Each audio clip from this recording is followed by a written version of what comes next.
unable to retreat from the tomb-like antechamber. Debating, speculating and wondering were the only tools they had, until they were allowed back in. Tabitha Penwright was amongst one of those who would have been very happy to have returned to her office if only to begin to investigate the new mystery that was residing like a hot stone in her pocket. Pacing along the obsidian black passageways, Tabitha's hand closed around the vial of strange potion, turning it over in the inside of her dress robe as she considered what had transpired in the grand trial. It could be a very long wait, with all they had to discuss. Pacing further down the corridor away from the main throng of wizards, Tabitha sought solitude. What was to happen now, she wondered, with everything that had gone on? What would be their verdict? How longer would she be kept from her real work with her mystery if she were to examine this potion and uncover its secrets? Was her own work about to be usurped for this? Heading round the corner of antechamber, Tabitha felt a stab of panic in her chest. A feeling of desperation flooded her body. Surely Umbridge wouldn't take her from her mystery? Sure, she was sending her to Hogwarts to teach. What would happen to it? Lost in thought, she didn't notice the shape next to her until it spoke, making her jump. Tabitha? She looked towards the lantern-lit main passageway as the figure stepped out the darkness and clapped his hand on her shoulder. Tabitha exhaled with relief when she recognized his face, and she smiled for the first time in 3 hours. Vincento. How did you get in here? Secret. Thought I'd find you here, thought you might want this. From his slim palm a glass of pumpkin juice appeared and he handed it to Tabitha, who took it gratefully before perching on the blocks of black stone that lined this minor passageway. Vincento magicked another one and sat next to her. You shouldn't be here, she replied, smiling at Vincento again.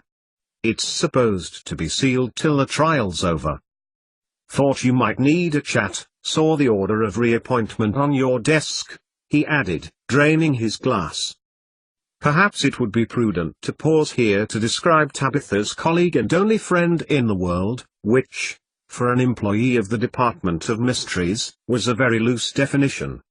Standing almost 6 feet tall, with bushy blonde hair and pointed, angular features, Vincento had worked in the Department of Mysteries for almost 10 years, having arrived at the Ministry when he came of age from the continent with the singular aim of working for the department.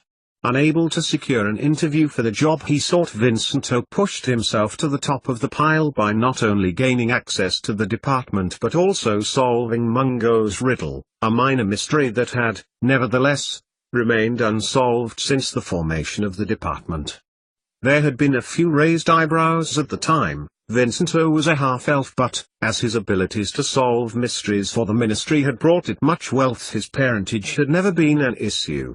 Which was a good job, he had told Tabitha, for he had been brought up in the elven community as a foundling and no one could tell him about his parents either. I've been reassigned to Hogwarts, said Tabitha, trying not to let her dejection show in her voice. Mul studies teacher. I'll be solving a mystery though, she added, as Vincento's angled features fixed themselves into a frown and she passed him the vial of potion that Umbridge had hastily thrown to her. So you've got to teach, said Vincento dully. Why they just can't leave people where they're best suited, I really don't know. It was like all that business with the files. In his palm, Tabitha watched as he turned the vial over, scrutinizing the container carefully. I hear wizard children are awfully petulant, and who are we going to get replacing you? That's my worry. If they send an unspeakable, Vincento stopped when he saw the expression on Tabitha's face. Do you think I want to go? I dread to think what Dolores will do if I argue. Besides, this potion. And in hushed tones Tabitha proceeded to describe to Vincento the goings-on in the trial. Once she had finished, she smiled at her colleague, waiting for him to respond. Blimey, he remarked, shaking his head. His hair swished like linen on a washing line as the wizard considered all that she'd told him.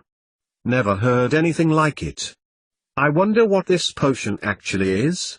Getting to his feet, Vincento opened his slimmed palm, holding the vial to the lamplight and looked besottedly at the liquid as it shimmered blue-green. "How was your evidence?" he continued, swishing the option in its bottle now. "How did Umbridge take it when she found out that you hadn't actually located the mole yet?" Tabitha shook her head, pulling at her cloak, absently. "They didn't ask for it. It seems like a bloody waste of time having done all of this work, just for it to be ignored. It's not a real trial though. They just want Dumbledore to trip up. It's like a witch hunt." "What, the Christmas game with the blindfold and feather duster?" asked Vincento, confused. "No, the process of hunting witches in the mole world, centuries ago," she replied, shaking her head. "Like they're out to convict him and they don't really care what for." As she spoke, Vincento turned his head quickly, as if something had just occurred to him. "So if they implemented the Secret Act at midnight last night. That figures about Fudge's memo." Tabitha stared at him, waiting intently for him to continue. "We had a memo this morning, signed by Fudge himself, telling us that any information that we were working on should cease and we were to continue with our proper jobs. They sent caretakers in to remove the files. One mentioned they'd been told to destroy all the information, especially that provided by members of the Order of the Phoenix." Tabitha stared at him in disbelief. "Are you sure?" she asked, continuing to stare back at Vincento, and he nodded. "Why?" "Because he's doing it by the book, that's why. They spent an awful amount of time talking about secret meetings Dumbledore and other wizards were having. It makes sense because the only way for Fudge to have the outcome he wants is to pull a few strings." This time it was Vincento who was nodding at Tabitha in disbelief. "Exactly," said Tabitha, pulling on his dark blue robes. "Well, at least I'm still solving a mystery. At least she's not condemned me to a desk job, or worse, a squib job." "You're not a squib," replied Vincento quickly. "It's because of your talents that you are a Mysteria.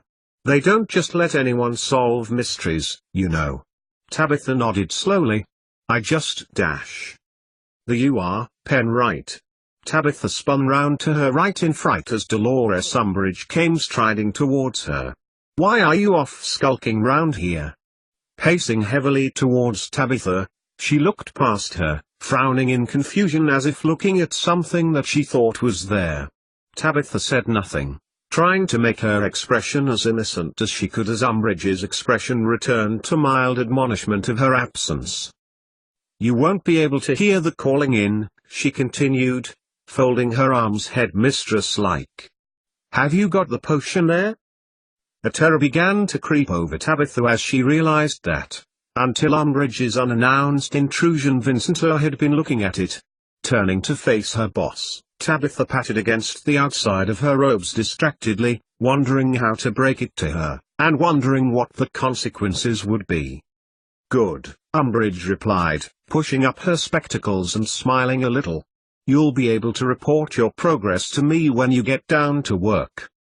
Smiling wider, Umbridge took a few more steps near her, sitting down and speaking to her as if sharing a confidence. "You know, returning to your school, and solving this." Umbridge leaned towards Tabitha's robe as if she were about to touch it before withdrawing her hand hastily. "Your late development. This opportunity." She leaned back from Tabitha, who felt her head sagging automatically at the neck in response to her superior's reminder of her faults in her light, airy tone. "This will be your chance to make up for those inadequacies. You'll be able to more than make up for your failure in locating the mole." She shook her head despairingly. "Just think. You won't have to think about your past mistakes because now you'll be teaching. And showing the whole of the wizarding world what you're made of." Leaning over to Tabitha, Umbridge turned her head with one large hand, tilting her chin to look at her in the manner of a mother soothing a post-tantrum child. Despite herself, Tabitha nodded and smiled. "Of course, Dolores," she replied automatically, trying not to let the rebellious thoughts at the back of her mind forge a route through to her cerebellum and then onto her mouth. "Good," nodded Umbridge, getting back to her feet, clearly happy with her pacification.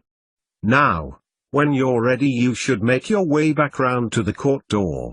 I should dearly appreciate your support again when we recommence." Tabitha continued to nod as Umbridge departed with a small wave before breathing a sigh of relief when she saw the last of her pink sash disappear back round the corner. "Vincento?" she whispered, looking furtively around. "Are you still the Dotto?" She jumped as she felt her friend's hand on her shoulder again, this time on her right-hand side when she was looking left. "I just don't know why you don't stand your ground, Tabitha," said Vincento, handing her the vial of potion as he shook his head in disbelief. "You should, you're as good as any of us. In fact, you're better. You solved the Gringotts mystery." Tabitha looked down again, biting back the urge to deny his claim, trying not to let the treacherous thoughts in her mind bubble to the surface. She knew that she was a soft touch, someone who strong-willed people pushed around. She also knew that she shouldn't be like that, but how do you change the habit of a lifetime? All she wanted was to be left alone, not be involved in all of this. Not solving a potion mystery. And certainly not leaving the department to go to Hogwarts. Instead of saying anything, she turned and smiled at her friend, her eyes glimmering with embryonic tears that she didn't wish to share with him. "Thanks, Van. You always make me feel better." "Well, when you're gone, just remember you're a Mysteria first and foremost." Tabitha smiled at Vincento, who returned it. It wasn't just any old smile, but conveyed more meaning than probably any other. It meant, we're different. Only a Mysteria can understand a Mysteria. The noise behind them made Tabitha jump, and Vincento got to his feet. "Look, I'd better go. She's coming back." Before Tabitha's eyes Vincento faded, and she smiled at her friend. Only a Mysteria knows a Mysteria. It was a good 2 minutes before Umbridge harried Tabitha back round to the doors, insisting she enter and sit by her when they took their places before Araminta the usher called the tired and irritable Ministry wizards back into the courtroom. 88,888,888. 12 hours before the conclusion of one wizard trial, another meeting, a Wizengamot of sorts, because ultimately it was a grand judgment made by a powerful wizard, also drew to a conclusion. Unlike the grand trial, the proceedings at this meeting were not recorded in any official, or unofficial, books or paperwork, and neither is most of its content repeatable. Not repeatable to his wife at any rate. Lucius Malfoy was already editing the proceedings that he had engaged in with the Dark Lord as he walked stiffly through the night in order to make it acceptable for his wife's ears. Usually, he wouldn't have bothered. Narcissa Malfoy was normally only cared to know about things that would affect their son. The night was dark, the moon was shrouded in a thick covering of cloud, and the wind was whipping sporadically through the hedges and trees. Walking back in the darkness through the Wiltshire countryside, Malfoy recalled the evening that had just unfolded around them. The Dark Lord, powerful and mighty, disclosed in veiled, hushed tones to the remainder of his followers the details of his survival. It wasn't pretty, far from it. However, as the Dark Lord himself had pointed out, his situation had been far worse than this, and he had proceeded to instruct those faithful few that had answered the call, those who had not been killed in battle, imprisoned in Azkaban or gone into hiding, in the individual tasks they must fulfill. It was slow progress as Lucius Malfoy headed home. His body ached from his trek that has been nearly 15 miles on foot, and the injuries he sustained during his master's failed uprising had slowed his progress somewhat. But it had to be on foot, any sign magical transport and he would be suspected. Oh, he could talk his way out of it, that was for sure. However, ahead of him the lights of Malfoy Manor loomed, like beacons drawing Malfoy nearer and nearer to home. Nearer to his family, to whom he must break the news. Bellatrix had been there, of course. What, other than Azkaban prison, could prevent her from being by her master's side, ready to do his bidding? Other than his sister-in-law, only 3 others, including himself, had attended. But the Dark Lord had not been in a state of being to castigate those present for those who were not, and the missions he had assigned to each of them had been conveyed quickly and to the point. To one, however, there were still questions that they, his followers, needed answering. "They have many weapons, my lord," as the Mole has testified. Rabistan Lestrange had reminded their master, and Malfoy had wondered whether challenging Voldemort in such a manner was not entirely the wisest thing to do. However, their lord had merely laughed and dismissed his worries. "But you let her escape, my lord." Wormtail's voice had quavered despite their master's pitiful situation, and had whimpered into silence as Voldemort had laughed horribly. "You think I could not have killed her?" In his mind's ear Malfoy could hear his master's voice mock as Wormtail had questioned him. "I let her escape in my desire to acquire the potion in her possession. A unique mole, yes, but hardly immortal. My dear Wormtail, I need her alive in order to overcome the many facets of this so-called mole science. It is just another facet to be explored and overcome before I regain my full power." And there had been his own task. In his mind he could hear his wife now, raging and screaming when she heard the news. He could see his prized 200-year-old family porcelain, more of it becoming worthless shards by the second as he stood in his own living room watching. He wouldn't tell her he had more or less been drawn into his task by the Dark Lord demanding he told himself and the other 3 faithful followers what exactly Malfoy could offer him, or that he'd been provoked to a certain extent into the deal. The lights sparkling ahead lit in the rooms of his house, which would ordinarily spell welcome and sanctuary, invoked fear and uncertainty, for Malfoy knew that telling Narcissa was infinitely worse than the unpleasant experience of crossing the Dark Lord. These were times of war, things had to be sacrificed. She would have to understand. 88,888,888. It was a good 10 minutes since the ministry representatives had been seated before the Inquisitors, followed by the court usher, and finally the Supreme Mugwump returned to the courtroom. Before them Dumbledore already sat, in the chair in the center of the chamber, waiting patiently and attentively, his hands folded in his lap over the very end of his beard. It unnerved Tabitha to see him so still. It seemed unnatural. If it had been her who was sitting there instead of him, she knew she would be most agitated and nervous. Pierre Bonacordi took his seat above the rest of the court, waiting for the Inquisitors to take their seats before sitting himself, an unspoken signal to the rest of the court that the conclusion of the trial had begun.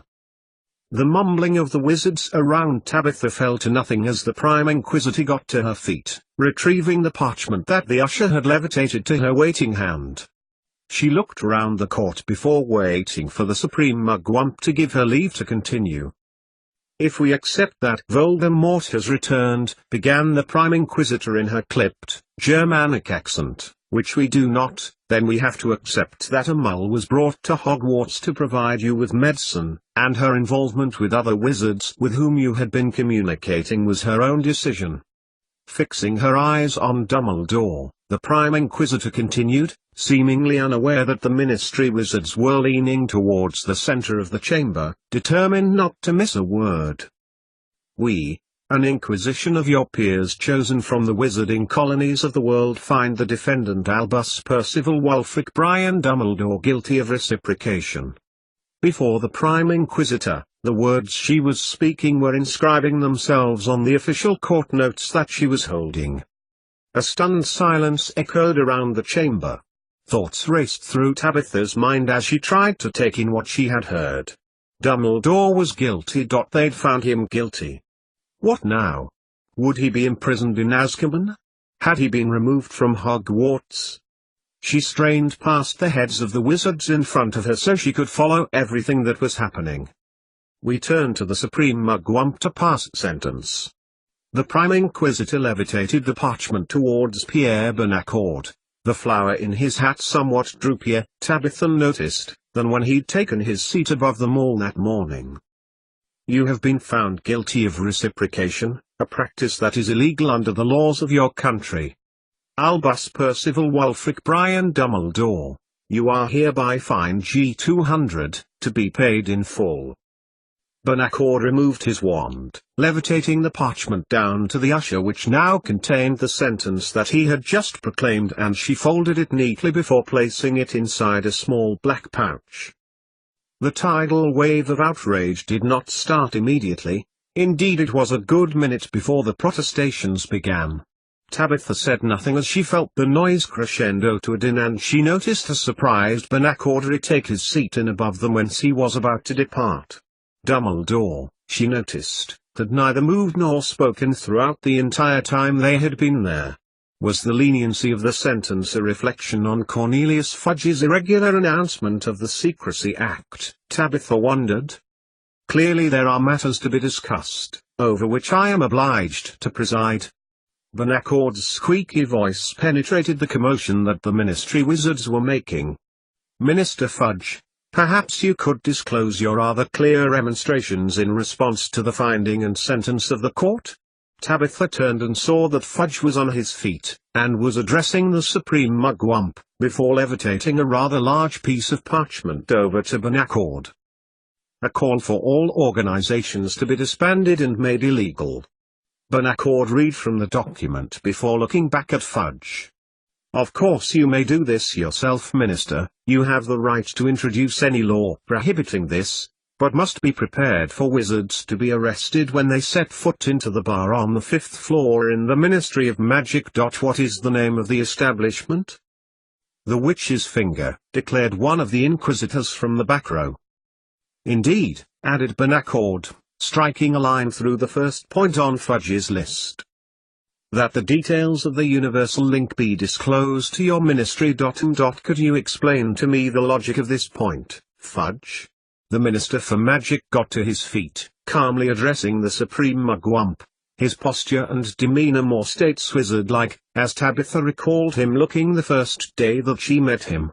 When it is finally confirmed that Lord Voldemort is finally defeated, that may be a time when we can allow ourselves the freedom to investigate our links with the mole population.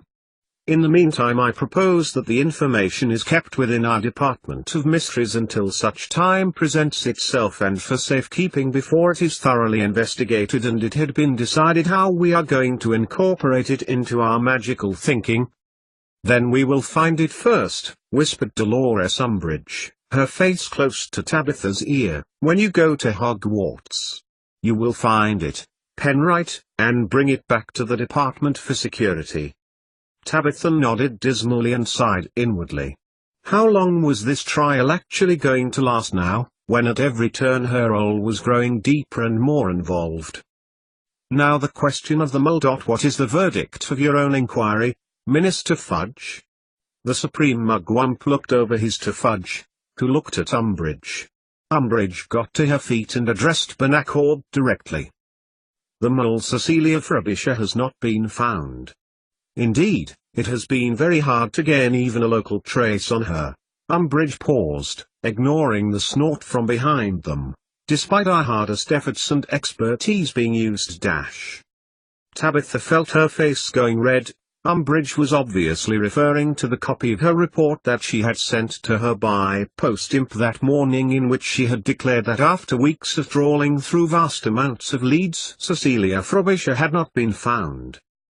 The locating the mole's whereabouts has been the highest priority in terms of wizard safety since her existence was known. Umbridge looked across at Fudge loyally, and the minister has, in his wisdom, rectified the problem with the introduction of the Security Act. Nodded Banaccord, nodding in acknowledgement of Umbridge's clarification, before looking back to Fudge's list. Tabitha watched as Banaccord cast a look towards Dumbledore, and she realized the headmaster of her soon-to-be new place of work had still not moved or spoken. I understand, the Supreme Mugwump glanced back at Fudge's list, that you are not to be short of a mole studies teacher for long, Dumbledore. Indeed, Supreme Mugwump, continued Umbridge, who was still on her feet and clearly intent on making everything on Fudge's list as plain as possible. As a representative of the ministry, Miss Tabitha Penwright, here. Umbridge looked introductorily at her, and Tabitha felt her face blush as the wizards, as a man, turned to look at her, has been assigned by the Ministry to teach the subject. Dumbledore? Benacord looked towards the defendant, as if noticing for the first time since the recommencement of the trial that he had not spoken.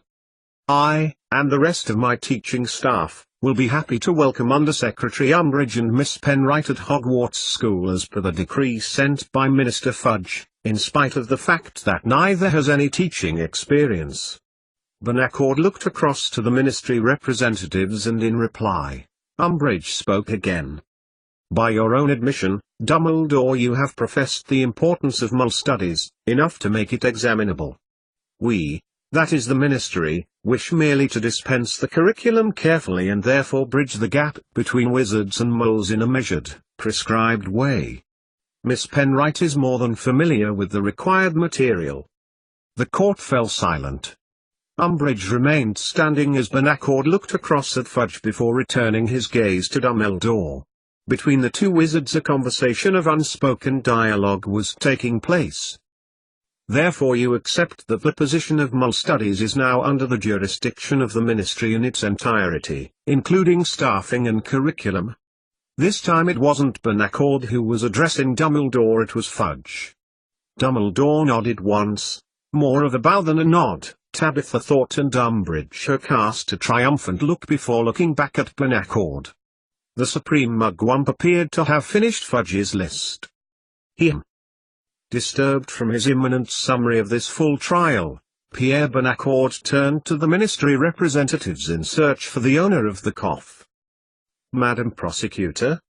Umbridge was wearing an expression of innocence and had raised her hand in compliance.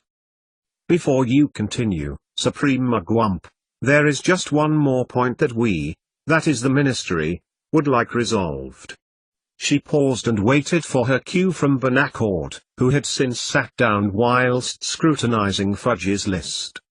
Continue, madam. Miss Penright, she indicated Tabitha again, much to her embarrassment. I feel, since her time at Hogwarts itself was not entirely, perhaps she could feel Tabitha's radiant agony as she spoke, because Umbridge then changed her tack. To ensure the universal link is preserved for future wizarding generations to come, Miss Penright should be given liberty to the resources from which the Muggle Cecilia Frobisher benefited. Certainly. That goes without saying. Dumbledore had risen from his chair and was now standing at full height as he addressed Umbridge before smiling briefly in acknowledgement at a now mortified Tabitha. The ministry wizards around them sat silently, but looked across at her too.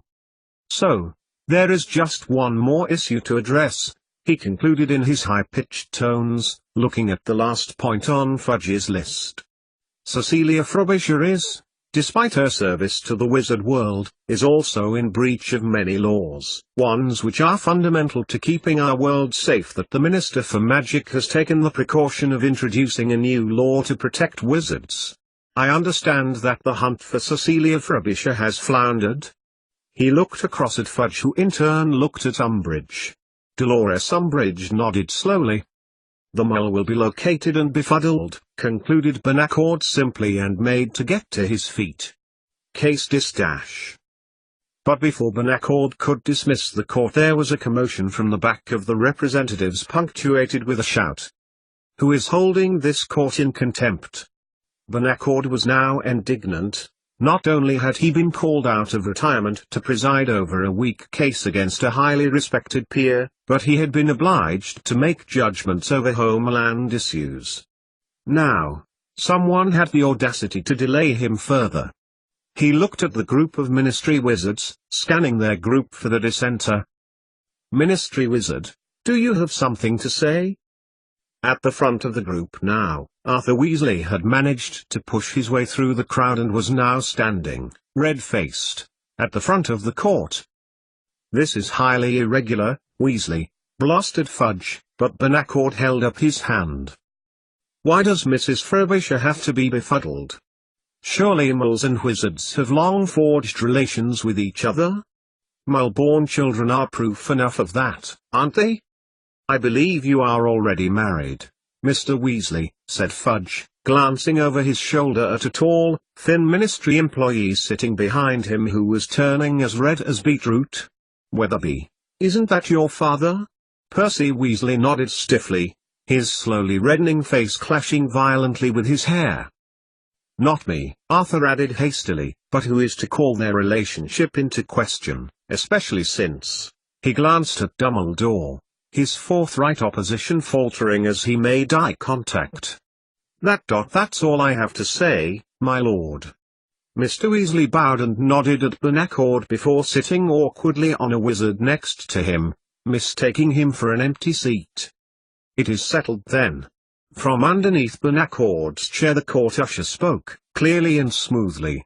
According to international magical law laid down by the Council of Warlocks in 1489, muggles who willingly enter into relations with wizards are exempt from befuddlement.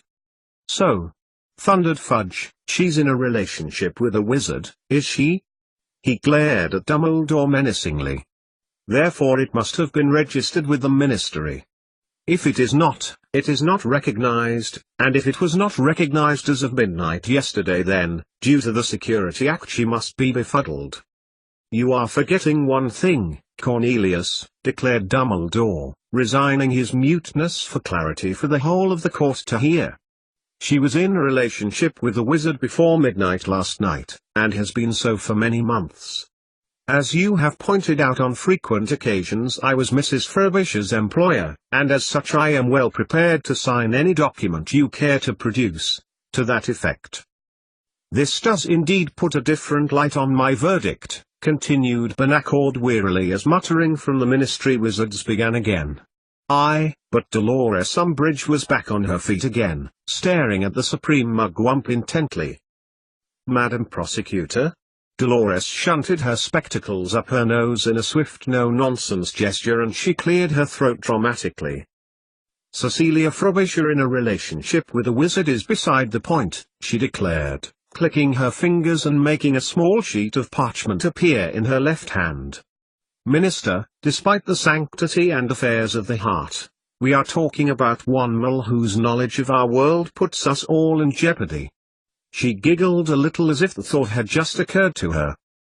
Forgive me in my naivety, Minister, being a single woman, but can all relationships be cast above our own security? Can we sacrifice the stability of our world for one muggle who, by all accounts, has traversed the commonly accepted bounds we have put in place, who has been invited to traverse them? We are talking about one life, for thousands of wizard lives. She smiled confidently at Fudge, before adding, and a muggle life at that. The entire courtroom erupted in a deluge of protestations.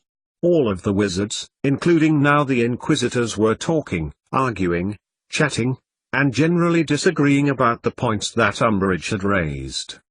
In amongst the rowdiness Benacord on his feet in an attempt to gain order, but even with voice amplification he was having trouble being heard. Eventually he turned his wand outwards and two warning bolts shot out of it, their red firework bangs shocking the wizards into silence. I will have order. I will not allow such contempt and insubordination. This is a grand case. Do not interrupt again.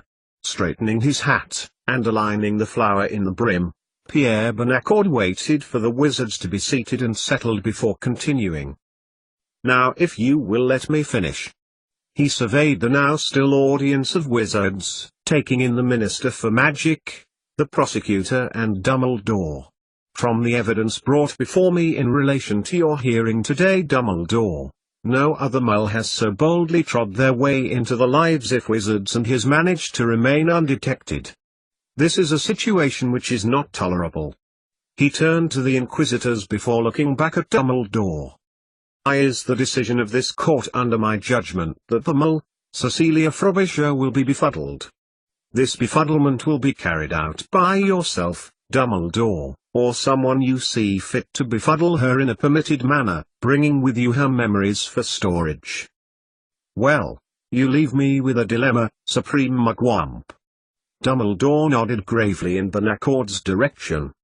You see, I would be very much inclined to carry out this verdict, however. I have absolutely no idea where I can find Mrs. Frobisher. Around them, the chattering from the ministry representatives began again. Moles are very hard to find when they want not to be found. It is primarily their world, after all. Benacord sighed. This was not how he had intended his Saturday to go. By now, he should be finishing a postprandial brandy in the 3 with 1s, not negotiating with a young whippersnapper about the location or marital status of a mole. Getting to his feet, which symbolized the end of the Wizengamot trial, Benacord stood firm and fixed Dumbledore with a stare. Albus Percival Wulfric Brian Dumbledore, you are charged as her employer to bring the memories that are hers within a week. The ministry clearly require the secrets of mole science and the peace of mind that security within this realm has not been compromised. Silence reigned for just a few moments, but before Benacord could leave the chamber, Dumbledore looked at him. And if I refuse? You are in no position to refuse. If you do not carry out this order, you will be in breach of this judgment. Then you will be sent to Azkaban, and we will procure information in a less than permitted manner to procure information we require from Cecilia Frobisher. If you refuse, Dumbledore, we will send a Dementor,